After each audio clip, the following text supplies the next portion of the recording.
Meeting, and at this time, as always, and so we'll start with an invocation and a pledge of allegiance by Councilman Tom Anderson, if all could stand.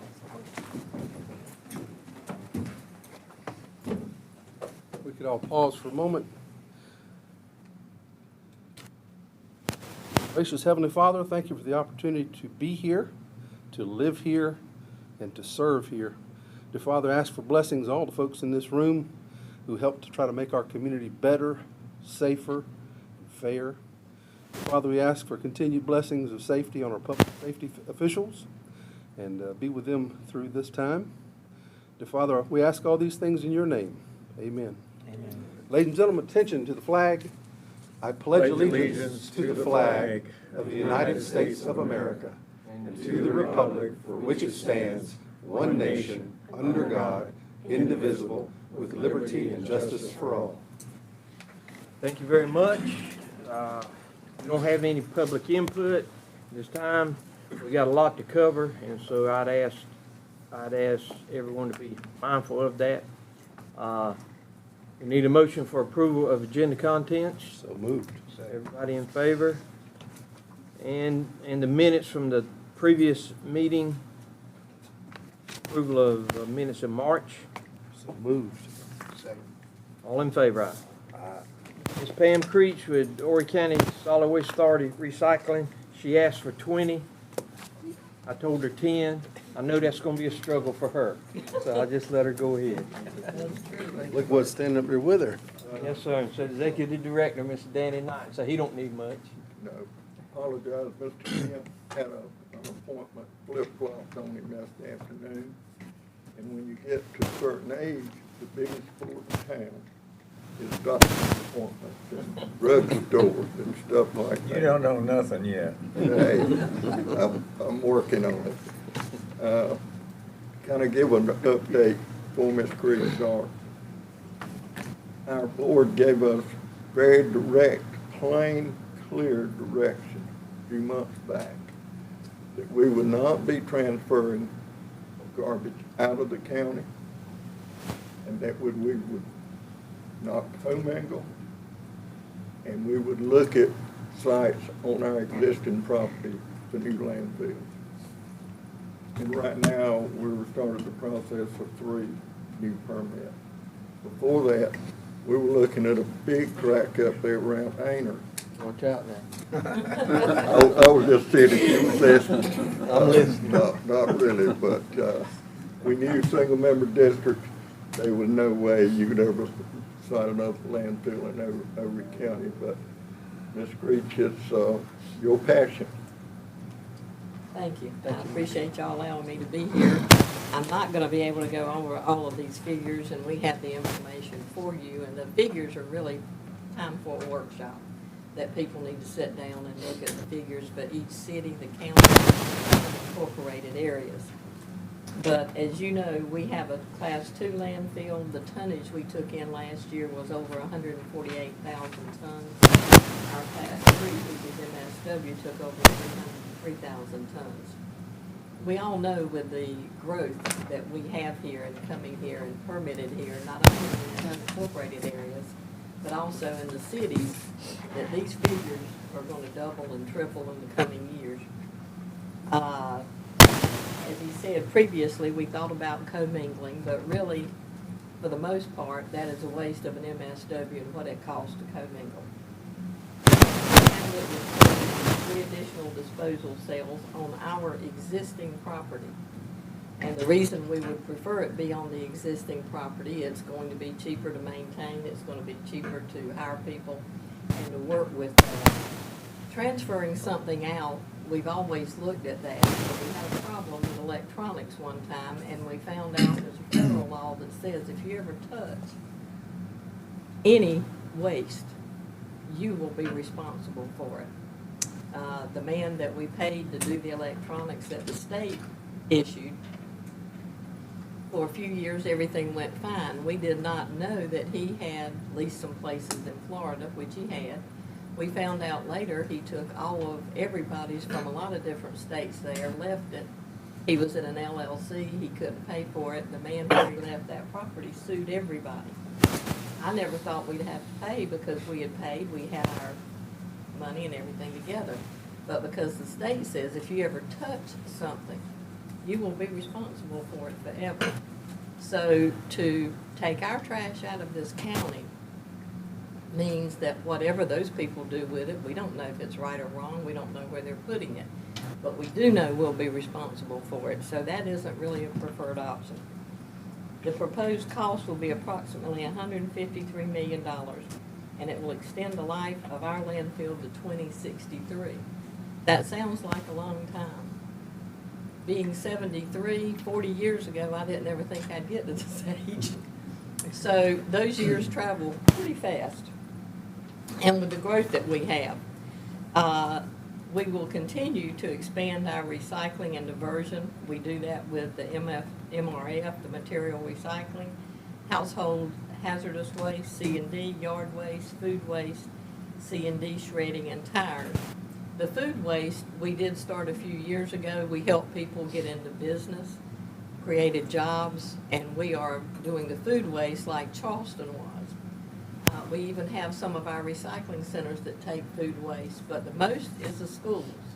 Coastal Carolina, our schools 1 through 12 here.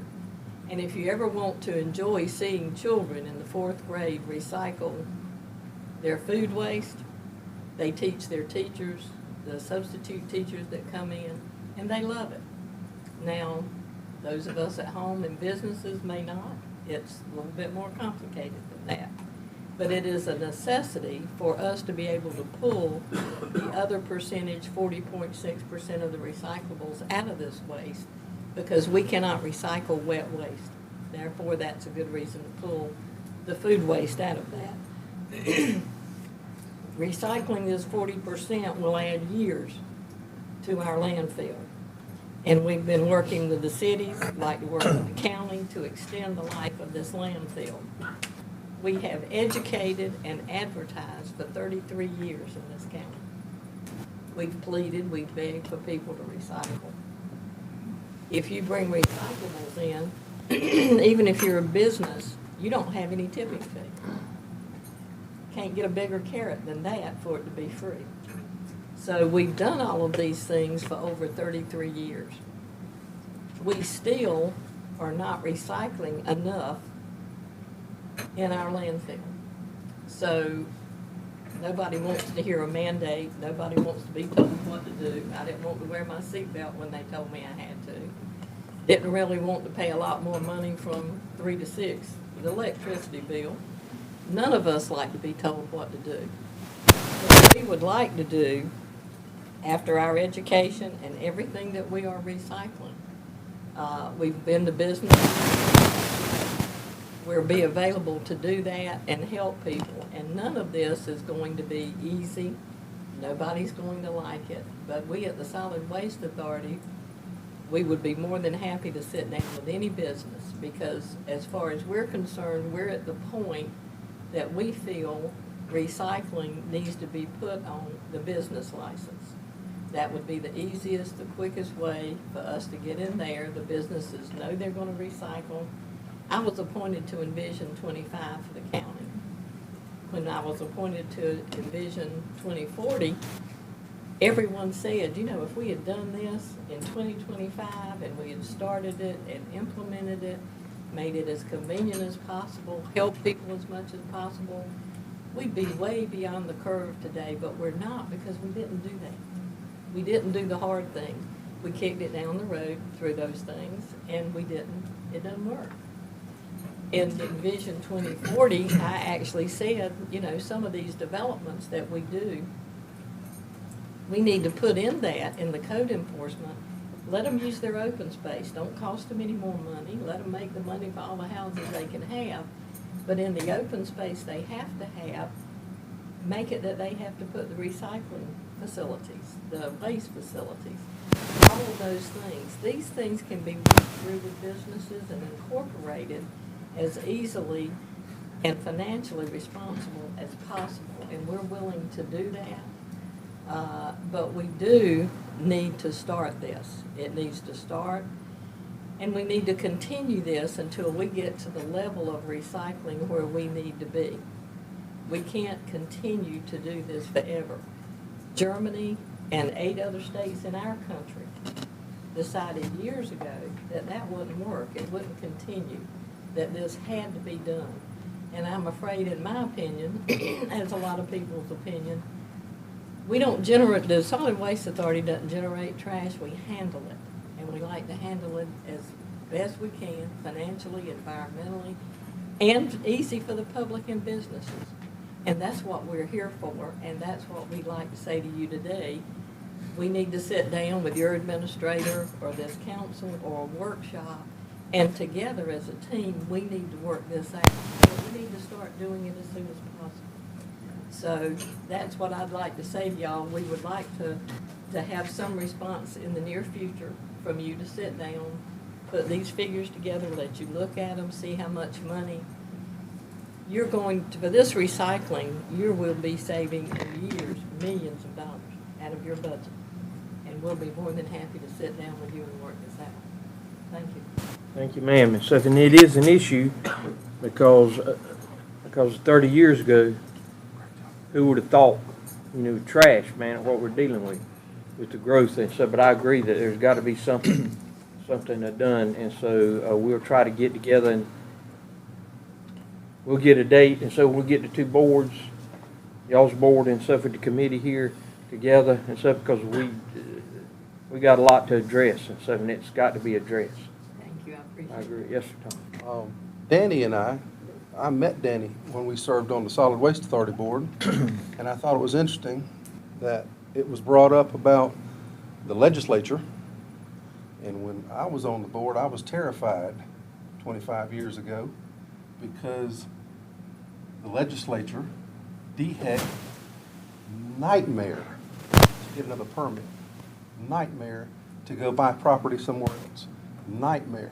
I think we need to continue to work on this relationship with the legislature because we should be working together, not having to fight with one or two legislators that I don't understand their motives. So, and if I misspoke, correct me, Mr. Hardy. Yes, ma'am, Ms. Creech. If I could address that, please. We have been working with the legislators. We have testified in front of the Senate. The problems with the plastic bags, where all of that goes, the cost, and like the tires, they have to pay $2 a tire. We have something that is going to be discussed with the cities. We have written a law that we are going to try to get into the legislators, that packaging responsibility, just like tires, we need for the packaging people to help pay for the products that are not recyclable, and we need to have them make their products and packaging to be recyclable in the manner that we're already capable of doing. We're going to present that to the cities and the counties, and it's a law that we would really like, that we've written, that we would like to get passed through there for manufacturer responsibility, not only in how they package it, but the fact that it be recyclable, and the fact that they pay for some of this, just like the tires are, which will relieve the burden from the county and the city and the taxpayer, but that is in the process today. Good deal. Basically what Tom was referring to, you got, 2 or 3 options. You can spend millions and millions, I'm not talking about 20 million, I'm talking about 300 million, and open new landfill sales, and that will prolong your time. You can do something simple as letting your business mandate that they have to dispose their car, recycle their cardboard and their metals and this kind of stuff.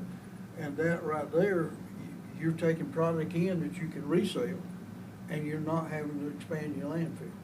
So, I mean, it's kind of either raise their taxes to the level that they're not gonna want, or do the recycling. So, I mean, it's a no-brainer. Just, start recycling, and it'll save us all tax money and land money. After the meeting, Tom, you and I'll get together and stuff, we'll get you spearhead this thing. Co-chairman. Danny too. All right. Sounds good, and stuff, we're gonna have to act on it. Thank y'all. Moving right along to item B, roads identified to be removed from the road maintenance system, Mr. Plummer. Good morning. We have identified a list of roads that don't meet the ordinance that was approved by council. These are roads that don't meet the criteria to remain in the maintenance system. The council has a packet in front of them with that group. We also have a presentation here if you'd like to see them. We're not proposing to close these roads, just stop maintenance on them, and be glad to answer any questions you have on that. Which, that's the key. You're not closing the roads, you're just prohibiting county maintenance on them. But now, what happens, and so when they have issues in the future and they call their council people, and so we've had a couple of those to come up. Right. And we've had some to even ask to have the road closed when the county wouldn't close the road, but it wouldn't maintain it either. Right. So, it puts us in a pinch. And so we might need to go back and talk about this issue and stuff in the very near future and stuff, because there are some and stuff that's the only access that they've had to their land. So I would suggest for the next INR that we add that as a discussion item, so that we can revisit that. Because it's really occurring a lot in districts, 10, 11. yeah, 9, 10, and 11. Even though we understand the process, but to save the time, we really need to revisit this and, talk about it some, I think. Yes. Okay. All right, sir. We can discuss that next Thank time. you. Yep. Moving along, new ride program website, Justin School. Good morning. This morning we are going to demo a new website that we've built dedicated to Horry County roads with the focus on RIDE currently, both our RIDE 3 and RIDE 4 programs. This website was effort from administration, from the RIDE department, along with IT. What we've done is we tried to consolidate some of our links and pages that we currently have on our current website, so people aren't having to jump around, and so it's more in a one comprehensive location. Ashley Webb's going to drive for me while I talk. As you can see on the top of the website, we have a couple different blocks: current projects, past projects, future projects, project map, resources, and public meetings. Those are all the key factors on this website, so they're quick links in a sense. And if we scroll down a little bit farther, you will notice all projects. So these are all the projects that we currently have in the system. Before we get started, I do want to say this is a growing website. It does not have all of the road projects that we currently have going on in the county, but it does currently have what's listed in RIDE 3 and RIDE 4. So in here, you'll notice on your left-hand side that we do have filters. You can search by a road name if you want to. You can search by a status, a type, a phase, or a source. So if we search by source real quick and we just click on maybe RIDE 3, you can see all the different road projects that are involved with RIDE 3. And if Ashley scrolls down, you can see that whole list and tab to the next page. What we're going to do is click on any of those if you can, Ashley. And this will bring you into a more detailed view of that project. So the Carolina Forest Boulevard project, it allows you to see the description of the project, the features and benefits, which is a new piece that we've added that you currently can't find on our current website. This gives a little bit more detail on why things were put on those programs. And if we keep scrolling, you can find the funding source, which as we grow, that'll be more important. The budget, the expenditures, the schedule. This project obviously is completed, but you can get an idea of what that would look like on anything else. And as you can see the different phases as they go through. So this is what all of our project pages look like. They'll have different, more detail or less detail depending on what that project has going on. And if Ashley can go up to the top and go through our navigation menu for us real quick. Under projects, we still have the current, past, future projects and project map.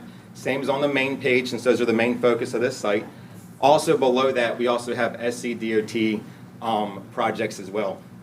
Anytime you click on one of those links, it's going to give you a pop-up to let you know you're leaving the site. but we wanted to make sure that everybody can see all the major projects, road projects that are happening, because most of them aren't ours. South Carolina DOT has a lot of those going on, so we wanted to make sure we included that as well. Ashley, if you can click on project map for me. The project map, while this pulls up, this is a comprehensive map, displays all the different projects we have currently with Ride 3 and Ride 4 going on. They're all on the screen right there. There's a little bit of information on the left-hand side for you. At the top, you can sort and filter through those.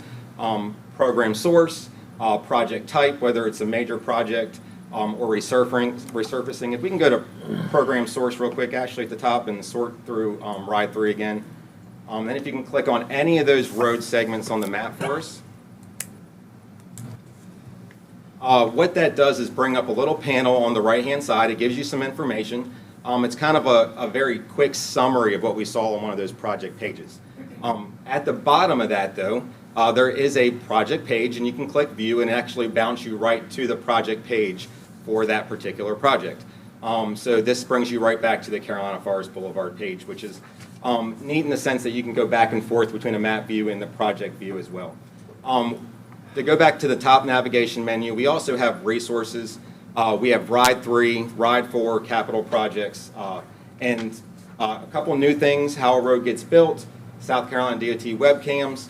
How a road gets built is a new piece that we don't currently have on any of our websites, but we thought it was important as an organization to help citizens start understanding the process. So under this section, you'll start understanding how a road goes from start to finish, how it gets planned all the way through construction. So these little small pieces are pieces that we're hoping to continue to add to this website over time to help constituents better get an understanding and an idea of what goes into this process as a whole for roads in Horry County. Actually, if you can go back up to resources again, and if you can click on the Ride 4 one, since we've been on Ride 3 so much. This is the same pages we had on our current website that we're trying to consolidate. It gives you the same interactive map at the top where you can click on a letter and it'll jump you to a project, or you can scroll down and see the entire project list and click on any of those as well to jump to that project. When you click on those, it'll bring you right back to that project page we were looking at earlier, just for the next project. So River Oaks Drive, we'll show River Oaks Drive.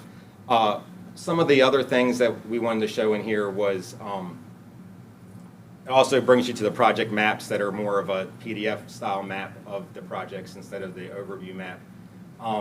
The other couple pieces that are new to this is on the navigation menu, we also have public meetings. This is all of our upcoming public meetings. So currently there's 3 loaded into this system, and if Ashley clicks on any of those 3, I think they're all around the same project, if I'm not mistaken, with the Highway 22 extension. And so you can see what's going on here. It gives you an idea of the location of the meeting, the description, the dates and times. And then if Ashley actually clicks, go up a little bit, Ashley, and you click on Learn More here, it'll actually jump you to the project page for Highway 22 extension. So you not only can you see the meetings, but you can navigate cleanly around. As you can tell at the bottom, there are 4 meetings listed, and on our other page there is 3. I do want to point this out because one happened on May 12th. So that was yesterday. It's still there so people will have an idea of what meetings they may have missed. So those will all continually be added to this on every project. The last section that we have is submit feedback. There is a place and a chance for constituents to now submit feedback. They have the opportunity to add any comments they want about a project. They may not get a response. This is more of a comment kind of situation, so they're allowed to put in some comments. If they have direct feedback that they want a response from, they can contact the RIDE program by either calling them or emailing that department. Right below that, we do have a place where you can also sign up for continuous updates. The PIO's office is going to be pushing out updates for any of these RIDE projects. Signing up here will allow constituents to also get updates on any of those meetings that may happen, or occasionally updates just in general on where the status is of the RIDE program as a whole, which is pretty neat. So this is where we're at currently with our website. We have launched it. It's got a soft launch. It's been live already. So this is the first time in public we're talking about it. So we're excited for it. It's got it definitely has some more features and things that we're excited to implement from an IT perspective. I know the ride department's excited about it because it puts everything in the one place for them.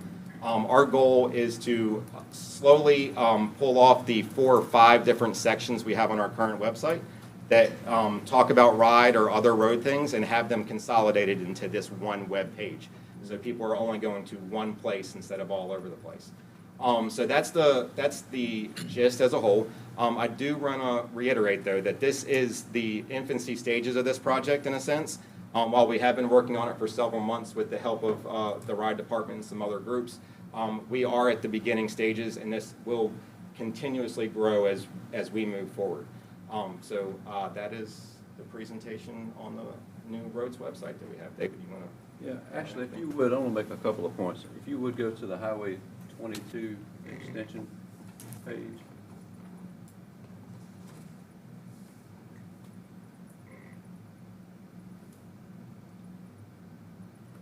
On the top one right there, either one of those is fine. Show them the map. I just want to make one thing clear to the public. That arc is a plain, pure arc to try to help the public understand this is not exactly where the road's going to go. It's just an arc that we're linking. The important thing is we're linking Highway 22 to the Surfside Merle's Inlet southern portion of the beach area. That's why it ends in a circle. That's not a loop. When you get down to the beach, it's not going to be a circle down there.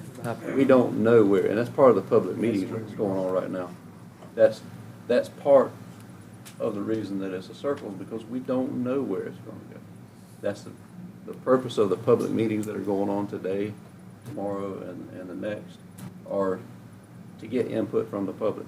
The consultants, DOT will go back, take that input, let that inform their decisions. They're looking at 16 different options. So that's the reason for that. There's not going to be a loop or a circle at the end of it. It's just to infer this is where we're going to go in general. If that line, if that circle or that arc hits your house, you're probably okay, because it's probably not where it's going to be. But that said, as Justin mentioned a minute ago, this is the beginning of this. There's a lot of reasons. Basically, everything in this on these websites is done for a reason, or it's not done for a reason. We have bannered about, I don't know, thousands of different options and thoughts, and should we do this, should we not? Basically, everything up here is there for a reason, and things that are not there right now are not there for a reason. It will grow over time. I don't want there to be any expectation that this is it. This is as good as you can get, because there are a lot of other things that we can do. We're just not ready to do them yet. It may not be time in the project phase for them to do it yet, or it may not be, the technology may not be there just yet, but we are developing concurrently and in parallel with this some other technologies that will allow more real-time additional information to be put up there. Mostly in regard to the spending. Right now it's going to be updated. The intent is to update this on a monthly basis. One day, I don't know if that will be tomorrow or 5 years from now, one day it will be almost real time. That tells you some things. It won't tell you a lot, because we spend, as y'all know, we spend years going through, like on Highway 22, the research and the studies that have been done for that are 6, 8, 15, 20 years in the making. This project's been going on for a long time, but this study has been going on for the last 7 years, and it's been a very detailed study. But we haven't spent, in proportion, we haven't spent a lot of money on this project yet, as compared to what we're about to spend on it in the coming years. One other minor point I want to make is this is not the RIDE website. This is roads.horrycountysc.gov. This is where you're going to go to get information about all of our road projects, all of the road projects that the county is involved in. Your dirt roads are not featured on here prominently yet. They will be coming online here shortly. There's some things we've got to determine before we get to that point, namely the groupings and the schedules for that. We're working on that. But this is a roads website. This will have your ride, for instance, dirt roads will have the ride funded dirt roads, but it will also have the road plan funded dirt roads. That's why those funding sources are up there, so you can split those out. Anyway, won't belabor it. This is kind of where we are right now. I want to thank Justin and his team. They have done a yeoman's work to pull all of this together. It is incredibly complicated, as I have figured out over the last 6 months, but it is well worth it. We are going to be doing some things additional that we haven't really put on here yet. I think it's something like Road Talks with Barry or something keeps.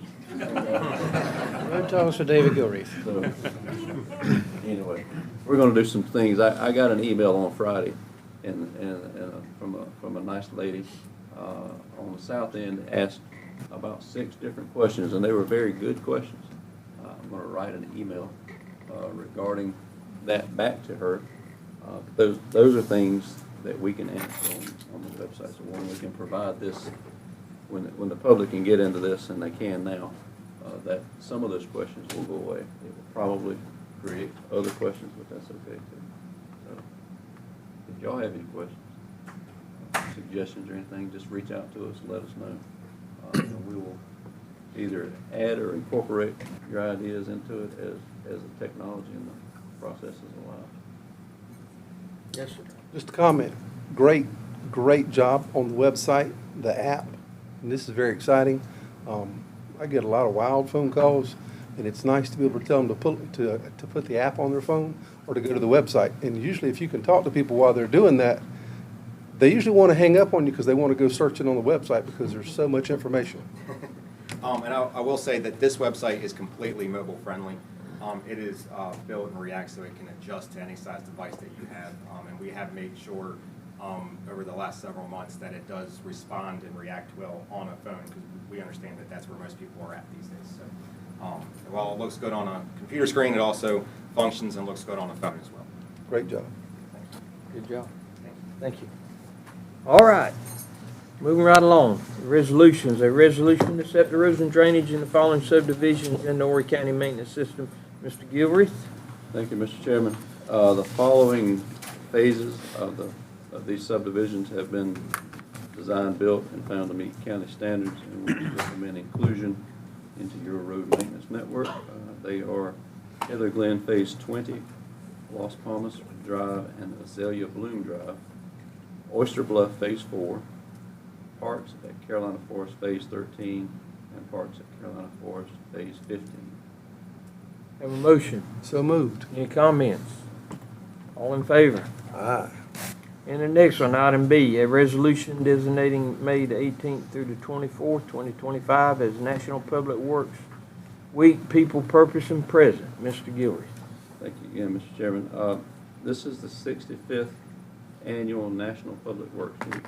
This is done in part to raise awareness and to educate the public in general regarding some of the issues and the things that the public works folks in, not only at the county, but also in all the municipalities.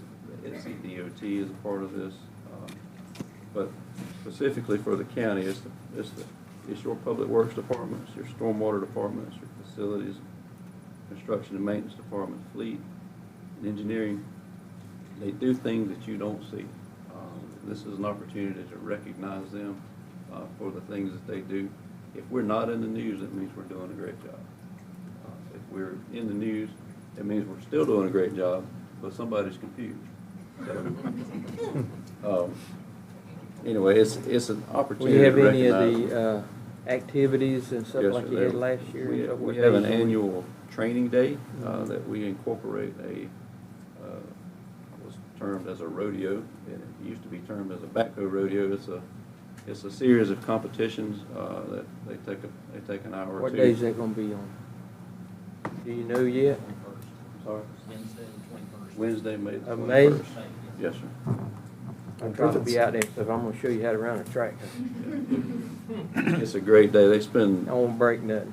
They spend the vast majority of the day in training, safety training. We have some folks coming from outside, such as Santee Cooper, can teach you and show you how dangerous it is to work around a hot overhead power, underground power. Those kinds of demonstrations make a point to our folks and help them to understand and better educate them so that we can work safely. One of the most hazardous things you can do in this country from a professional standpoint is to work on the side of a road, work on building a building, maintaining things, the hazards that they face that most of us don't recognize. So I'd like to take this opportunity, and I know you would as well, to thank those folks for the things that they do. Michelle, get me a shirt, because I'm coming. Any comments? All right, sir. Sounds wonderful. Look forward to it. We need a motion for that resolution. Second. All in favor? Aye. Okay, moving to item C, a resolution proclaiming May as Mental Health Awareness Month. Michelle Smith and Mr. Randy Webster. Thank you, Mr. Chairman, members of the committee. I'm not sure if you all have had the pleasure to meet Michelle Smith yet, our Director of Behavioral Services that we just started up in public safety. So we're looking for some really good things to come out of that as we move forward. So I've asked her to do the presentation for the recognition of Mental Health Awareness Month. Good morning. Thank you so much for allowing me to be here.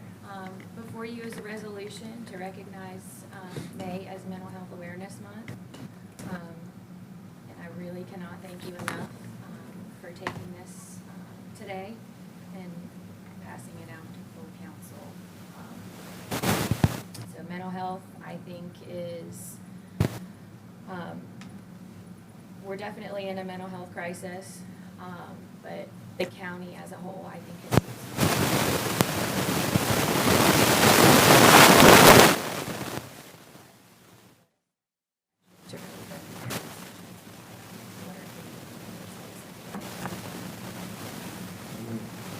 Anything further?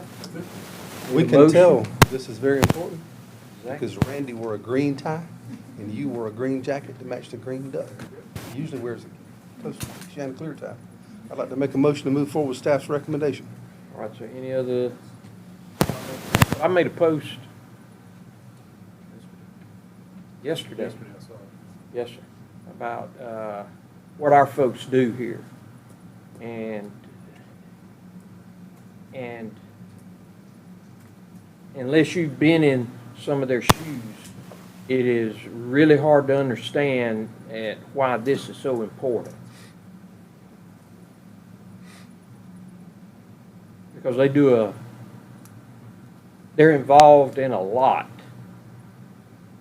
that the public never sees or hears. And it is extremely, at times, tragic and a very important and serious job for our folks. So, thank y'all. Thank you. All righty. Moving right along to the next one, item D. A resolution authorizing transfer of funds from Project A0095, Terminal Contingency, to projects for MYR ARF Rescue 4 and MYR rooftop units. Ms. Judy Olmstead, our Airport Director. Thank you, Chairman. Good morning, everyone. The Department of Airports is requesting approval of a resolution to transfer available funds from our terminal contingency account for two specific purposes. Repairs are needed for one of our aircraft rescue and firefighting vehicles or one of our fire trucks, to include transmission overhaul, a water pump, and other necessary upgrades. This work will extend the life of the truck by approximately 7 years, and we will monitor its life cycle for future truck requirements. The quote for the work is $322,000, and a new 1,500-gallon truck would currently cost about $1.2 million, while a 3,000-gallon truck would cost $1.27. So these repairs will extend the life significantly for only $322,000. In addition, 4 to 6 rooftop air conditioning units are in need of replacement due primarily to their age. We will replace them on an as-needed basis before the summer months. A general estimate of $200,000 is requested for this purpose. And thank you for your consideration. Mr. Yes, Chairman, I'd like to make a motion, we move forward with staff's recommendation. Comments, and so these trucks are specialty trucks, and so they're not your normal type fire trucks, and so if you've never seen them and stuff, have been up to them, they're built to actually, if they have to go into a fire that is spreading around aircraft and stuff, so they are highly specialized and stuff, and it's a needful thing. You never need them till you need them, and when you need them, you need them. All in favor? Aye. Thank you, ma'am. All righty, we're moving on to the ordinances. An ordinance approving and authorizing the county administrator to execute a lease agreement with Squires Brothers Farms Incorporated property located at Party Pines Road. Mr. Howdy. Yes, sir. Good morning. This is a proposed lease for property that the county owns. The county purchased about 500 acres out at Harwood Road and Party Pines. That property is to be used for the equestrian center, the proposed equestrian center. We're still in the process of planning and design. And so while that is going on, we have a request to be able to utilize that property for farm purposes. By entering into this lease, it'll save the county from having to go out and bush hog and maintain the property, generate a little bit of revenue off of it. But we also reserve the right in the lease to recapture the premises should the process for getting started on that equestrian center take less time than we're anticipating currently. So this is a 3-year lease. It's about average farm value that we're receiving from the tenant, and it allows the property to put to use while the planning for the equestrian center continues. Motion? Question. Question? If crops are planted and we move forward, is there a clawback on his side that we would have to pay him a couple $100,000 or? No, we would be able to recapture the property. He just pays us per year based on the tillable acreage that he's allowed to use. So if, in year 2 or year 3, it's only a 3-year term, but if in year 2 or year 3 the county needs to recapture those premises, he just wouldn't pay us. I'd like to make a motion, we move forward with staff's recommendation. All in favor? Aye. Thank you, sir. And the next one, you got that one too? I got that one too. All righty, go right ahead. This is another lease. This is for property that the county owns in the city of Myrtle Beach at 21st Avenue North. It's right adjacent to the convention center there. There is a health department on one piece of the property, and then on the other is a building that Sertoma had built back in the 90s. And Sertoma is requesting that we renew their lease, allow them to, this would be a 10-year term for $1 a year. What Sertoma does with it is they provide for health services to be available to disadvantaged members of the community. They had a hearing audiologist office there for a while, but currently they have a SOS Healthcare, which provides services to autistic and folks with disabilities in the community. So they provide those services. It provides a benefit to the county and allows Sertoma to recapture some of the investment that they've put into building the structure and the building the facility that is currently used. Yes, sir. I'd like to make a motion, we move forward with staff's recommendation. Any further comment? All in favor? Aye, all righty, moving right along. Item C, ordinance amending Article 8, Section 804 of the zoning ordinance, Horry County, South Carolina, pertaining to Highway 707 overlay zone. Mr. Stevie Brown, Director. Thank you, Chairman. Here we have in front of you this morning some proposed changes to the Highway 707 corridor overlay as it relates to the perimeter buffers and landscaping. Staff has been asked to look at the existing buffers and try to determine where the buffers could be enhanced in both in width and additional landscaping. And we've done that, and the 3 different buffers that we have is a non-residential buffer adjacent to a residential buffer, or adjacent to a residential zone parcel. And that's the biggest difference. Today's standards, that is equal to the setbacks, which typically on the sides would be 10 feet, on the rear typically would be about 15 feet. That's been changed to 25 feet, both on the sides and the rear, with a good bit more landscaping, about twice as much as what's there required today. The next buffer is commercial, well, non-residential, adjacent to non-residential. Today, there would only be a 5-foot buffer required. That buffer would go to 10 feet, and a few more trees in that buffer. Right now, it's 2 canopy trees, 2 understory trees, and 20 shrubs would be in that buffer. The proposed change would be 3 canopy, 3 understory, and 25 shrubs. The last buffer is the buffer along the corridor, along 707. The width of that didn't change. We didn't change that one at all as far as the width. We did add a little bit more landscaping in it.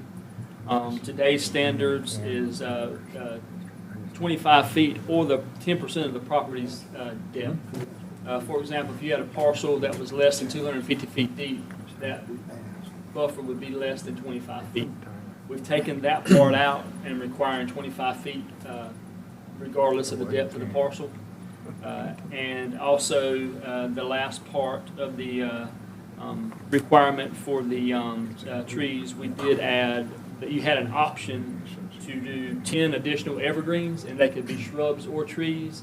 And we just added in there that at least 50% of those had to be trees. So there's another 5 trees per 100 linear feet that'll be added to the corridor buffer also.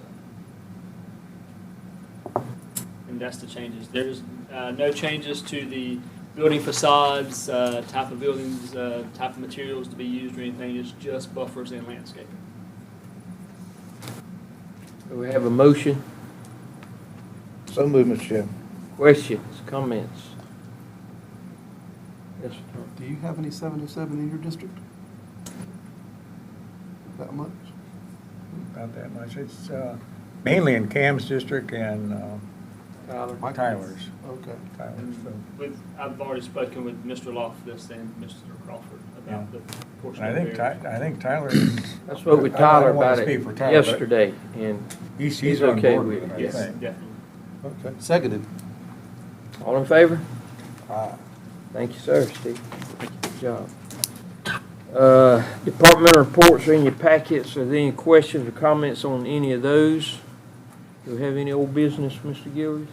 Mr. Chairman. Yes, sir. I'll say one thing. Right ahead. Danny Knight would like to remind council about the Solid Waste Authority's Friends Day on May the 22nd at Danny Hardy's Pond House, and that time is 4 o'clock on. What you gonna have to eat? Danny gonna cook? Throws a heck of a party.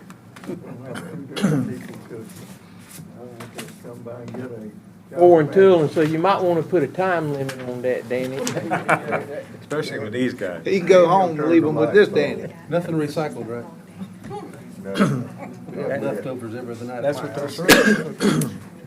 All righty then, and the rodeo out at Public Works is the day before, the 21st, right? What time? All day. Lunch around noon, you're welcome to come anytime. You can When's come the to competition? Competition, start up and with so is that a challenge? Challenge. Yeah. Around noon. The regional competition starts. They're generally after lunch. Well, don't secede yet. I might not whip you. Okay. We'll find out, so if you were challenged on council, we all get out there. Dun, dun, dun. So if you got a helicopter pad out there? Yes, we do. Bring your helicopter. All right, no executive session. Our next meeting will be June 10th, right? Is that correct? Yes. All right, if nothing further, yes, sir. What's the, and this is a question for you, but then it might be a question for y'all. What's the next step on talking about mandatory recycling? I was going to mention that after the meeting and stuff, but I'll go ahead and get it on the record. I want you to get with Miss Pam She's already gone. Well, sir, and so we can get Tom and Pam, add, Danny in, without having to appoint a special committee and announce meetings, and where's the attorney, Jordan? And so can we do that, so without having to get into it Yes, sir. officially, and have them to get with your people get with our people, and start to work on something, and bring it back to INR. I'd like to say too, that we're already in contact with the League of Cities and encouraging the same thing with them to start thinking about it. And then once we get okay here, we got the league kind of on board, then everybody get together and hold hands. On the same sheet of music. That's right. Yes, sir. Might not be church music, but we'll find something good, huh? We'll have one song with the church. All right, Tom, and so if you up for that task? Yes, sir. All right, so good deal. Anything else? I would say that our county staff, we need to keep reminding them and stuff. We got an excellent staff, senior staff. We got excellent employees and such. They're all struggling, working hard, and don't believe everything that all the naysayers say out there and stuff, because you're gonna have negative people everywhere. Even the good book says this, and so Mr. Barry, so if you got to support me on this, that there will come a time to where they'd call evil good and good evil. And we living in that time, morals and ethics and things and stuff. But I tell you what, we've got some good people. There's no perfect organization. The most perfect person that I know of, the church crucified him. But 99.9% of our people, our staff, our departments and stuff are good people, honest people, hardworking, family people. I second And that I tell you motion. what, and I'm proud of them. Amen. Anything further? Amen. Enough said. Motion to close. Motion to adjourn. Have a safe week. I agree with you, Mr. Chairman, about the staff. We've got an excellent staff, and a lot of this talk about moving this department under this department. Now, you move them where you want to. All you do is change your clothes. You got the same people. Put the lipstick on a pig, it's still a pig, it don't say in here. No offense to anybody. I'm just old school. Bless their heart.